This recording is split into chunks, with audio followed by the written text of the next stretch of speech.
Network Jio Pakistan کے لیے۔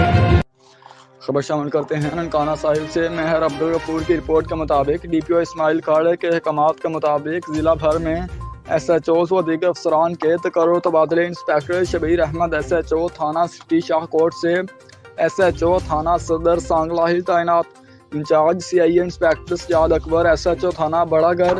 سب inspector تصور منیر ایس ایچ او تھانہ بڑا گھر سے ایس ایچ او تھانہ سٹی شاہ کوٹ تعینات۔ انسپکٹر محمد امین پولیس لائن سے ایس ایچ او تھانہ صدر شاہ کوٹ تعینات۔ انسپکٹر فلک شیر پولیس لائن سے انچارج انویسٹیگیشن تھانہ فیض آباد تعینات۔ انسپکٹر محمد شمشیر کو ایس ایچ او تھانہ صدر سانگلاہی سے پولیس لائن۔ تمام افسران نے اپنے عہدوں کا چارج سنبھال لیا۔ میرٹ پر انصاف کی فراہمی اور جرائم پیش افراد کے خلاف مؤثر کارروائیاں عمل میں لائی جائیں گی۔ عوامی جان و مال کے تحفظ و خدمت کے لیے دن رات محنت کریں گے۔